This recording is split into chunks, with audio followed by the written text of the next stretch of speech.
Title Devara movie review NTR mass entertainer full review. అందరికీ నమస్కారం. మన యూట్యూబ్ ఛానల్లోకి మీ అందరికీ స్వాగతం. నేడు మనం ఎంతో ఆసక్తిగా ఎదురుచూస్తున్న దేవర సినిమాపై పూర్తి రివ్యూ చేయబోతున్నాం. ఎన్టీఆర్ గారి నటన, దృష్టికోణం, కథ, డైరెక్షన్, మ్యూజిక్, ప్రతి అంశాన్ని ఈ వీడియోలో చర్చించబోతున్నాం. Story line. ముందుగా కథ గురించి కొంచెం మాట్లాడుకుంటే, దేవర అనేది ఒక శక్తివంతమైన యాక్షన్ థ్రిల్లర్. కథలో ప్రధానంగా పగ, కుటుంబ విలువలు, నమ్మకద్రోహం, ఎమోషన్స్ అన్నీ బాగా కలగలిపి ఉంటాయి. ఎన్టీఆర్ పాత్రలో ఉన్న మాస్ అప్పీల్, ఆయన ప్రెజెన్స్ కథను మరింత పటిష్టం చేస్తుంది. Performances.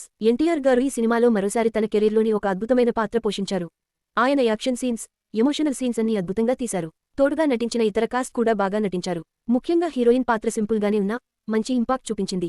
Direction and technical aspects. Director Koratala శివగారు దేవర సినిమాను పక్కా కమర్షియల్ యాంగిల్తో తీశారు. కథలో ఉన్న ఎమోషన్, యాక్షన్ సీన్స్ అద్భుతంగా ప్లాన్ చేశారు. టెక్నికల్గా చూసినప్పుడు సినిమాటోగ్రఫీ, బ్యాక్గ్రౌండ్ మ్యూజిక్, విజువల్స్ అన్నీ ఒక రేంజ్లో ఉన్నాయి.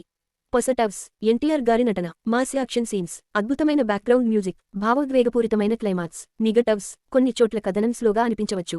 సెకండ్ హాఫ్ కాస్త లాగినట్లుగా అనిపించింది. కన్క్లూజన్. మొత్తానికి దేవర ఒక మాస్ ఎంటర్టైనర్. ఎన్టీఆర్ ఫ్యాన్స్ కి ఇది పక్కా ఫీస్ట్. మంచి యాక్షన్ ఎమోషన్స్ ఉన్న సినిమాలు ఇష్టపడే వాళ్లకు తప్పక నచ్చే చిత్రం. మీరు ఈ వారం థియేటర్కి వెళ్లి తప్పక చూడాల్సిన మూవీ.